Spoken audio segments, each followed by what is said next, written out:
They called me just a receptionist.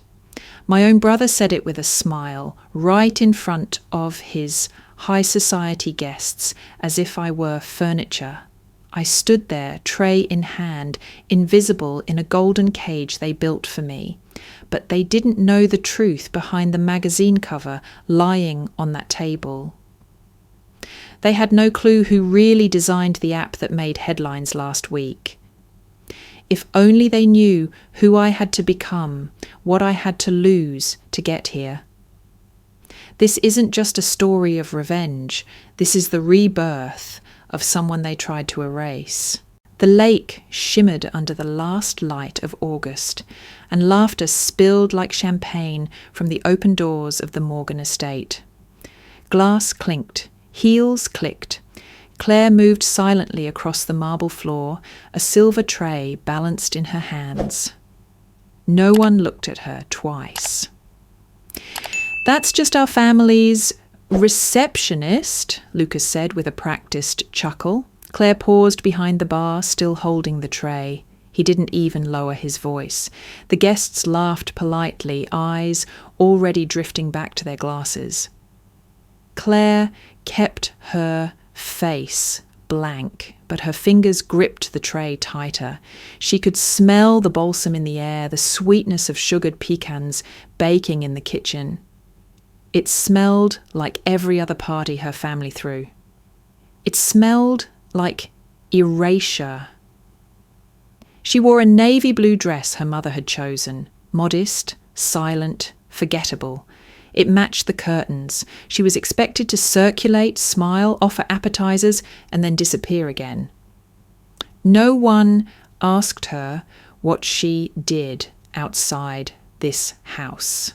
No one wanted to know. She drifted toward the patio, where the lake reflected the warm light of the chandeliers above. Her mother stood near the railing, a perfect silhouette in a tailored cream gown, wine glass in hand. She was speaking to a couple Claire didn't recognize. Fashionable, older, powerful. Claire was never bright enough to do what Lucas did, her mother said, lightly. But she's very sweet, reliable, the kind of girl who knows her place. Claire didn't move. Her feet were rooted to the wood. She wondered if her mother knew she was standing there. She wondered if she cared. The man chuckled. "Still, it's nice when someone in the family stays grounded." Claire turned away, back into the warmth of the house. A voice from the past echoed in her mind.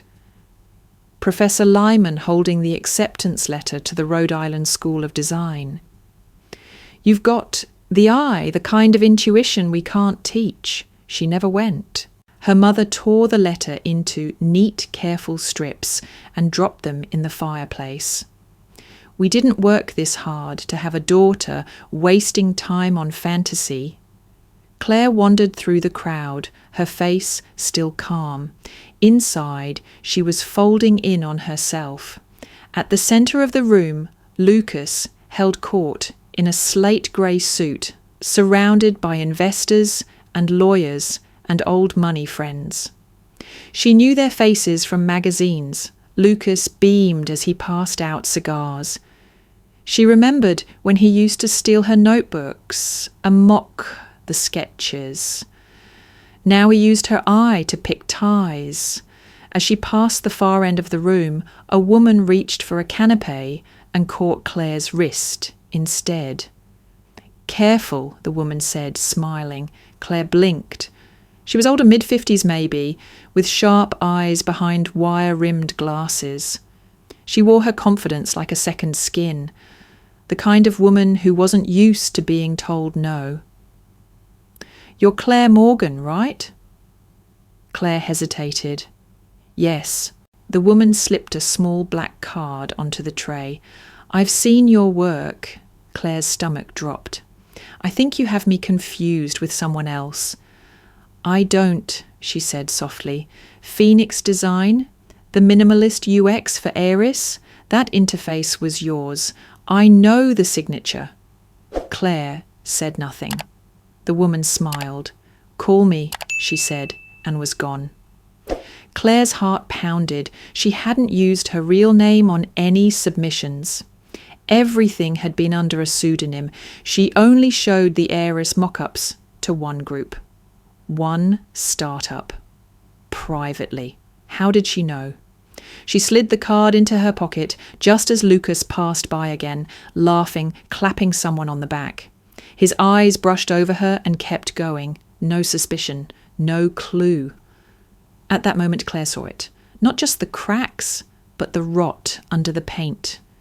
She had been the placeholder, the default, the soft-voiced girl in the background, so easy to forget that they never noticed her watching, listening, building something they never thought she was capable of.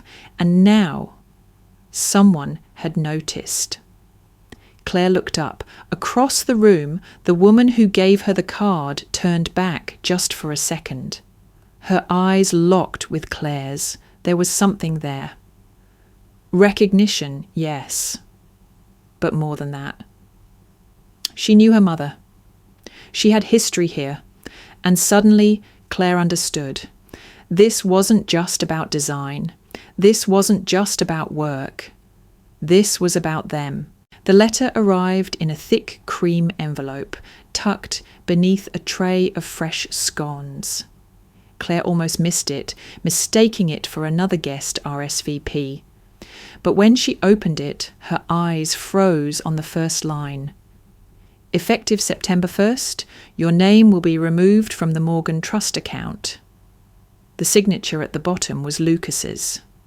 Of course it was. She called the estate accountant to confirm. It's just a reallocation, the woman said smoothly. Mr. Lucas believes consolidated management will prevent waste. Claire nearly laughed. They hadn't called her in to talk. No one asked, no warning, just a decision made in a boardroom she wasn't invited to. That night, a message from her mother arrived, short and cold. If you plan to stay in this house while working as a receptionist, you should be grateful we've supported you this long. Claire stared at the glowing screen for a long time before deleting the message. The next morning, she packed a suitcase, booked a cab, and left without saying a word.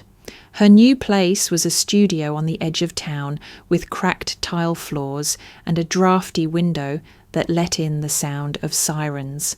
But it was hers. She cleaned, unpacked, and sat cross-legged on the floor with her old laptop, logged in, and registered for a design certification course that night. The first module blinked open on her screen like a promise. She worked the front desk by day, fielding calls and clients, typing memos that were signed by other people. At night, she studied design theory and accessibility standards, mocked up prototypes, and built her own colour systems. Weeks passed. Claire barely spoke to her family. Lucas didn't notice. Her mother sent no messages. It was as if she had vanished. And in that space, Claire grew quietly, fiercely. Then came the email. It was a reply to her anonymous application to a major startup incubator design contest. She almost didn't open it. She had submitted the design under a pseudonym, expecting nothing. Congratulations, your design has been selected as the official visual campaign for this year's National Futures Conference. Claire blinked. She reread it twice. They had chosen hers. They wanted her to send the final design files by Friday. The name attached to the event director was one she recognised, a prominent figure in the tech world. Her mind reeled. She closed the laptop and sat very still. Her fingers were shaking. Meanwhile, across town, Lucas sipped bourbon on a rooftop and scrolled through Instagram. He frowned. Claire had posted a photo of a sketch pad, nothing specific, just vague lines and a quote. "Design isn't decoration. It's direction. Something about it irked him. She's always posting weird quotes now, he said aloud, handing the phone to his assistant. Follow her account. See what she's up to. Claire didn't know, didn't care. She spent the next 3 days refining her submission. By Thursday, the project had been printed, polished and approved. She dropped it off under an alias, walked out and caught her reflection in the mirrored doors. She didn't look like anyone's assistant anymore. Back at home, her inbox pinged. A different email this time. We're profiling the designers behind this year's NFC campaign. We'd love to feature your voice in the next issue of Visionary Tech. The editor is especially interested in your anonymous journey. Would you be willing to speak on record, even if only partially identified? Claire stared at the message. On record. She reread it. Her name, her real name, was never mentioned. But someone knew. Someone had connected the threads. The magazine was national, respected, read by every major player in design and tech, and Lucas. He had been invited to keynote the conference. Claire almost laughed. She stood up, closed the laptop, and crossed to the window. Outside, traffic snarled under yellow streetlights. The world kept moving. She whispered, almost to herself, I wonder what he'll say when he sees the poster behind him and realises who put it there. The poster was everywhere, on subway walls, elevator screens, and the glass facade of the conference centre downtown. A pair of stylised wings wrapped around bold lettering, Reimagine the Future. The design was stark, elegant, impossible to ignore.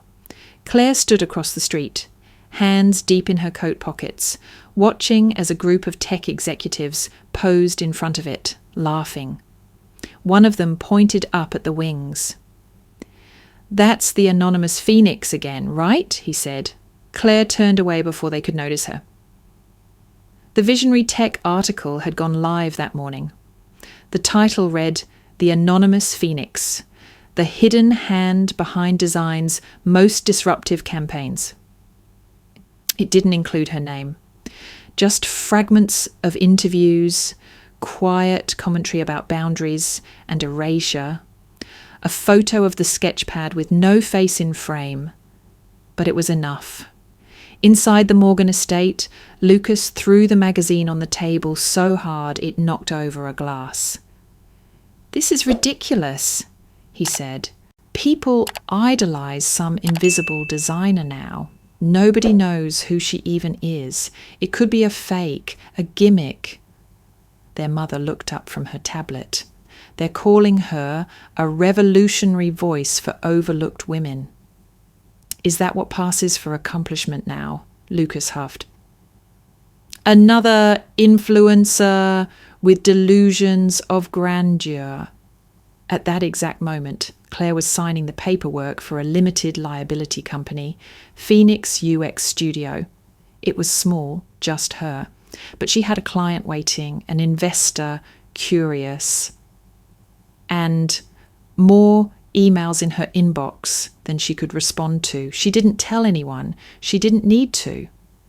Late one night, a ping lit up her phone. A blogger known for unmasking anonymous figures had posted something cryptic. We think we've found the Phoenix. The post included a blurred image from the conference, a woman's silhouette reflected in a glass wall near the poster. The shape of her sketchpad was unmistakable. Claire's heart jumped. She closed the screen, but her pulse wouldn't settle.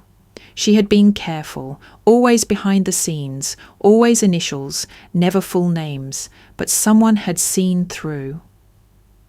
2 days later, her mother showed up uninvited, clutching a printout of the article. I hope this isn't what I think it is, she said, waving the paper like evidence. Claire, this This stunt is embarrassing. You've made a mockery of our name. Claire didn't speak. You've used this fake persona to stir sympathy and attention. That's not how we raised you. You didn't raise me, Claire said quietly. You erased me. Her mother's jaw tightened. Listen to me. You'll pull it all down. The article, the posters, if it is you. You'll issue a statement. You'll stop dragging our family through your delusions. Claire almost nodded, almost, but something inside her clenched, an old memory, sharp and sudden. She was 10, holding up a poster she'd drawn for a school contest, a girl with wings flying above a broken house. Lucas had snatched it from her hands and torn it in half. Her mother didn't stop him. She only said, "Good, let her focus on real life." Claire stepped back now, away from her mother. "I'm not stopping," she said. "You think this will end well for you?" her mother snapped. "They'll turn on you the moment they find out who you are." "I'm counting on it," Claire said.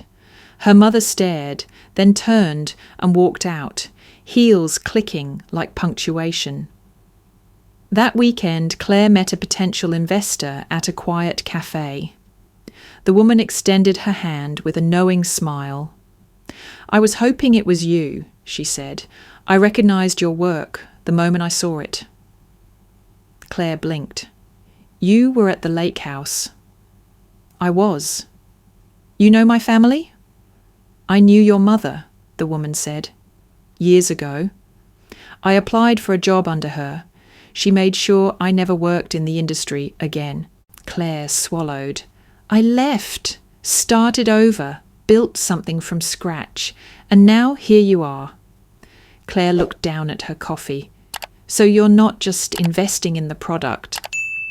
"I'm investing in the pattern," she said. "The ones of us they underestimated." They clinked cups, no champagne needed. The first episode was recorded after midnight. Claire sitting cross-legged on the floor with her laptop balanced on a stack of books. She didn't use her name, she didn't show her face, just her voice, steady and low as she spoke into the void. "This is for the women who were told to sit down, to smile, to stay quiet, for the ones called just anything, just a receptionist, just emotional, just lucky. You are not just anything. You are whole. You are watching, and you're not alone." She called it just a receptionist. She uploaded the episode anonymously. Then another, then another. They weren't stories exactly. They were memories, etched in fragments, threaded with questions she was still learning how to ask. By the third week, the podcast hit 10,000 streams. Someone posted a quote on Twitter. Then it was on TikTok, stitched into a video about silent daughters and golden sons. A trending hashtag emerged, a "not just." The voice stayed anonymous, her voice. At night, Claire read emails from women across the country. A single mother in Ohio who'd been pushed out of her father's will. A coder in California whose brother had taken credit for her app. A receptionist in New York who wanted to build something of her own. Claire created a Discord server, invitation only. They shared job listings, tips, jokes, rage. They called themselves the Phoenix Room. She spoke less and listened more. Then came the moment that twisted everything. Lucas was driving home from a panel interview, half listening to a podcast someone had recommended. Something about workplace dynamics, but as the speaker kept talking, Lucas straightened in his seat. He knew that voice. He turned up the volume, leaned in, her cadence. The little pause before certain words. It was Claire. He would bet everything. He sat in his driveway for 20 minutes, listening to his sister tell the world what it was like to grow up erased. He didn't mention it to anyone. Claire didn't know he'd heard. Meanwhile, her inbox lit up again. Tech Women magazine wanted her on the cover. The offer was clear, a full spread, photography included. "We believe your story matters," the email said. "We'd like to tell it with your name." Claire reread the message 10 times. Then she said yes.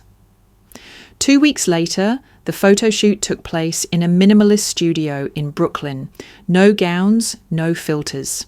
Just Claire in a black turtleneck, sleeves rolled, standing in front of a blank canvas. The magazine hit print on the 1st of the month. Claire sent one copy to her old address, priority mail, no return label. She didn't include a note. Lucas opened the envelope at the breakfast table. His jaw twitched when he saw her face staring back at him, bold text above. Claire Morgan, the designer behind the curtain. He said nothing. He poured another cup of coffee. The next day, their mother called Claire. "I saw the magazine," she said, too casually. "I didn't know you were doing all this." Claire waited. "I think it's wonderful. In fact, Lucas is hosting a fundraiser next week. Big names, lots of press. You should come. We'll introduce you around." Claire's fingers curled around her phone. "You want me there?" she asked. "Of course. We're proud. You've made quite the name for yourself." Claire almost laughed. Almost. She agreed to come. She didn't tell them anything else. The day before the event, she received a follow-up email from the magazine. "We'd love for you to give a short speech at the fundraiser. Just 5 minutes. A reflection on what's changed for you." She didn't answer right away. Instead, she requested the entrance plan for the venue, studied the layout, and chose a different door. One that no one would be watching. The ballroom glittered in soft gold, chandeliers suspended like frozen fire over polished marble. Everything gleamed, Lucas's perfect hair, the silver trays of hors d'oeuvres, the smiles that curled just right at the edges. The Morgan name was etched onto the wall in scripted vinyl. And tonight, it was meant to shine brighter than ever. Lucas stood at the podium, laughing into the microphone. "And let's not forget," he said, tilting his head toward the front row where a journalist from Business Midi sat scribbling, "My little sister Claire, still just our family's receptionist, bless her." The room chuckled politely, familiar line, polished delivery, meant to land soft. But this time it didn't. The journalist stopped mid-sentence. Someone whispered. And then spotlights shifted. All heads turned toward the far side of the room, where a second entrance opened with a slow, mechanical sigh. Claire stepped through. Not in uniform, not invisible, but blazing under the lights in a tailored navy pantsuit that cut through the air like certainty. In her hand was a single object, the latest issue of Tech Women magazine, folded neatly in half, her face on the cover bold and undeniable. The silence cracked. A woman near the buffet whispered, "Is that her?" Another, "Phoenix UX? That's her?" Cameras lifted. Claire kept walking, her heels tapping like punctuation marks on polished tile. She didn't smile, didn't flinch. Just moved through the crowd with the kind of poise no school, no money, no bloodline could ever teach. At the front, a man in a dark suit stood, extended his hand before Lucas could speak. "Claire Morgan," he said clearly. "I've been hoping to meet you. We're prepared to offer 7 figures for your next funding round." Lucas's face turned to granite. Claire took the handshake. Flashbulbs exploded. Someone clapped. The applause spread like fire, uneven and electric. Lucas tried to speak, but the mic was already dead. Claire stood at the centre now, surrounded not by her family, but by her work, her presence, her reputation built from ash and paper cuts. Reporters surged forward. Questions flew. What inspired the Phoenix model? How do you respond to being called just a receptionist? What's next for you? Claire lifted the magazine just slightly. Everything I needed to say is already in print, she said. But if you're wondering what comes next, watch the people you've overlooked. They're building futures you can't imagine. The room roared. Off to the side, their mother stood by the champagne tower, hand trembling as she clutched her phone. She approached as the crowd thickened. "Claire, honey, come take a picture with us," she said too brightly, already lifting the camera. "We should capture this moment. The family should look united." Claire glanced at her, then at the lens. "No, thank you," she said softly. Her mother blinked. "But it's just one photo, for the archives." Claire stepped back, voice still calm. "You didn't want me in your frame before. Let's not rewrite history just because the lighting changed." The photographer lowered his camera. The mother's face flushed. She tried to recover, but the crowd was shifting, moving past her. Lucas stood frozen, hands clenched, staring at his sister like she had stepped through a mirror he couldn't recognize. Claire met his eyes briefly, not with anger, not with gloating, with distance. She turned away, letting the applause carry her, then disappeared into the crowd without a backward glance. Outside, in the cold air, her breath came sharp. Her driver opened the door to the black sedan waiting at the curb, but Claire paused. She reached into her coat and pulled out a small cream envelope. She walked back inside, slipped it onto the podium before anyone could see, and left again without speaking. Later, Lucas found it, still warm from her fingers. Inside was a single card, no return address, no signature.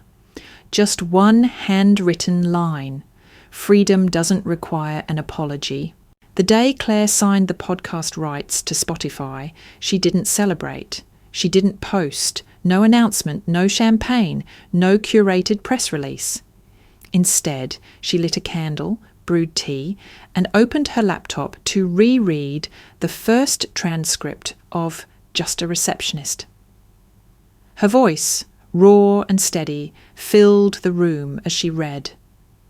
It wasn't just a show anymore, it was a movement, one that now had backing, distribution, and a production team run entirely by women who had once been told to stay silent. The Phoenix Room community had exploded into thousands, and their stories formed the backbone of Season 2, anonymous still, but powerful beyond measure.